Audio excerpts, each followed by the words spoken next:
இந்த red planet பார்த்தீங்கன்னா இங்கிருந்து போனால் எவ்வளோ தூரம் போனோம்னா 68 கோடி கிலோமீட்டர், 68 கோடி கிலோமீட்டர் எடுத்து ஆகும். நீங்கள் ஒரு சின்ன கால்குலேஷன் போட்டு பார்த்தா ஒரு 0.1 டிகிரி எரரில் போயாச்சுன்னா அது அங்கே போகாது, வேற எங்கேயோ போகும். இதை அனுப்பி கரெக்டாக அதை கண்ட்ரோல் பண்ணி கொண்டு போய் கரெக்டாக கேப்சர் பண்ணி ரெட் பிளானட்ல மார்ஸ் ஆர்பிட்டல் மிஷன் முதலில் சக்சஸ் ஆட்டு வெற்றி அடைந்த முதல் நாடு, ஒரே நாடு இந்திய நாடு. வேற எந்த வல்லரசுகளும் முதல் தடவை அவங்க வெற்றி அடைய முடியல நம்மளுக்கு. அது மட்டும் இல்லை, இங்கே டிராவல் பண்ண அந்த டிஸ்டன்ஸுக்குள்ள பைசாவை பார்த்தீங்கன்னா இங்கேருந்து நாகர்கோவில் போகிறதுக்கு ஆட்டோ 1 கிலோமீட்டர் எவ்வளோ கொடுக்கணும், அதோட பாதி பைசா தான். அவ்வளோ ஒரு லோ காஸ்ட்டில் இப்படி சக்ஸஸ் பண்ணியிருக்காங்க. கிரையோஜெனிக் ராக்கெட் என்ஜின் சொன்னாங்க இல்லையா, அது திரவ ஹைட்ரஜனும் ஆக்சிஜனும் வச்சு நாங்கள் இது பண்ணி இந்த என்ஜின் யூஸ் பண்ணுறோம். இந்த ஹைட்ரஜன் ஒழுங்காக அதோட வேலை செய்தாச்சுன்னா அது எரிபொருளாக பயன்படும். கொஞ்சம் அப்படி அப்படியே இது பண்ணிட்டோம்னா ஹைட்ரஜன் பாகமாக வெடிச்சிடும்.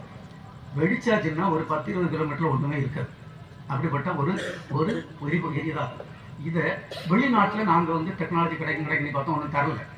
கடைசியில் நம்மளே இதுவரை 3 இது டெவலப் பண்ணியிருக்கோம். அதுக்கு மகேந்திர ரெட்டி நிறைய கான்ட்ரிபியூஷன் வலியமலை நிறைய சேர்ந்துச்சு. அது முக்கியமானது என்னென்னா, இந்த நம்மளுக்கு தர மறுக்கப்பட்ட இந்த டெக்னாலஜி டெவலப் பண்ணும்போது, மாத்திரையை டெவலப் பண்ணும்போது,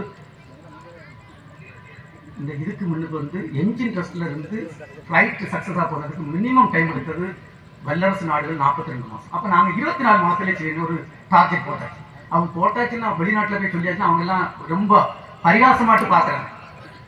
இன்னைக்கு இது சரித்திரமாகும். 28 மாதத்தில அதை செய்து ஒரு உலக சாதனையை செய்துள்ளோம். இப்படி இந்த ஆதித்யாயனம் இங்கிருந்து சூரியனை போய் படிக்கும். இங்கிருந்து படிக்கணும்னா அங்கே போகணும்னாக்கி அது ரொம்ப 15 லட்சம் கிலோமீட்டர் போகணும். அதுக்கு மிஷன் ரெடினஸ் ரிவ்யூ சேர்மன், அந்த ராக்கெட்டு செயற்கைக்கோள் எல்லாம் சேர்ந்து ரிவ்யூ பண்ண வேண்டிய சேர்மனாட்டு எனக்கு அந்த பொறுப்பு தந்துருக்குறாங்க. ரொம்ப பயங்கரமாக இருக்குது. கொஞ்சம் இதாகி இங்கே போயிடுச்சுன்னா கடைசியாக நம்ம கரையெல்லாம் விடலாம்.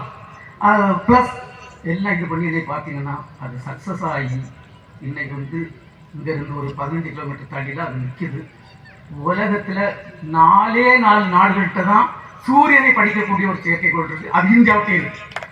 இதே மாதிரி நண்பர்களே, இதை பற்றி நான் நிறைய சொல்லிகிட்டே இருக்கலாம். இப்போ நான் ரொம்ப ரொம்ப சொல்ல விரும்புகிறேன். ஆனால் இதெல்லாம் என்ன செய்திருக்குன்னு சொன்னதை விட என்ன செய்ய போகிறோன்னு ஒரு கொஞ்சம் சொல்லிக்கிட்டு இந்த நம்ம நண்பர்களுக்கும் மாணவர்களுக்கும் கொஞ்சம் அறிவுரையும் சொல்லிட்டு நடத்தலாம் நினச்சிருக்கிறேன். ஒன்று, மனிதனை விண்ணுக்கு அனுப்புது ரொம்ப ஈஸியாக ராக்கெட்டில் தவிர ஒன்று. ஆனால் கொண்டு போயிட்டு சக்ஸஸாக அவங்க திருப்பி கொண்டு வரும். இந்த திட்டம் ரொம்ப மும்முரமாக நடந்துட்டு இருக்கு. நம்ம பாரத பிரதமர் மோடிஜி அவங்க தான் அப்ரூவ் பண்ணாங்க. 20,000 கோடி ரூபாய்க்கும் திட்டத்தை தந்திருக்குது. இந்த திட்டத்தில் எனக்கு சீக்கிரம் நாங்கள் வெற்றி அடைய போகிறோம். அப்போ அந்த வேலையை நல்லா செய்யணும். அது ஒரு திட்டம். அடுத்த திட்டம் பார்த்தீங்கன்னா, இந்த பாரதத்துக்காக ஒரு பாரதிய விண்வெளி நிலையம் அது செய்யறதுக்காக பாரத பிரதமர் ஒரு இது தந்திருக்கிறாங்க, ஸ்பேஸ் ஸ்டேஷன். அதில் உள்ள மாடி 2028 அனுப்ப போகிறோம். அப்போ அதுக்குள்ள ராக்கெட்டு, அதுக்குள்ள இந்த வேலைகள்லாம் செய்யணும். சந்திரயான் 3 அங்கே போய் தரை இறங்கி, சந்திரயான் 4 அங்கே தரை இறங்கி அங்கேருந்து சாம்பிள் எடுத்து திருப்பி கொண்டு வரணும். அதுக்கு அப்ரூவல் கிடைச்சிருக்கு. அது மாதிரி சந்திரயான் 5 இந்த ஜப்பான் நாங்கள் சேர்ந்த ஒரு கூட்டு முயற்சி அது செய்ய போகிறோம். அதுக்குள்ள அப்ரூவல் வந்திருக்கு. முதலில் இந்தியாவிலிருந்து இந்த விண் ஏவுறுதி அனுப்புறது 1979 SLV-3 சக்ஸஸ் ஆனது 1980. அந்த அப்துல் கலாம் தான் அதுக்கு ப்ராஜெக்ட் டைரக்டராக இருந்தாங்க. ப்ரொஃபஸர் சதீஷ் தவான் சேர்மனாக இருந்தாங்க. அந்த நேரத்தில் அந்த செயற்கைக்கோள் பார்த்தீங்கன்னா அது கொண்டு போகக்கூடிய செயற்கைக்கோள் ஒன்லி 40 கிலோகிராம். அந்த ராக்கெட்டு எடை 17 டன்.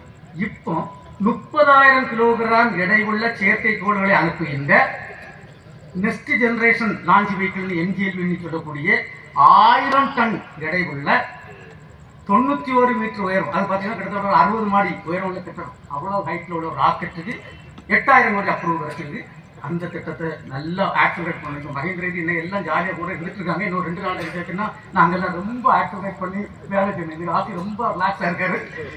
இனி பார்த்தீங்கன்னா 5ஆம் தேதி ஒரு ரிவ்யூ வைக்க வச்சிருக்கோம். இது அது கூட இந்த திட்டத்தை ரொம்ப சீக்கிரம் கொண்டு போகணும். அந்த திட்டம் இருக்கு. இந்த ரெட் பிளான் வெள்ளி கோள் ஆய்வு திட்டம் அதுக்கு அப்ரூவ் பண்ணியிருக்காங்க.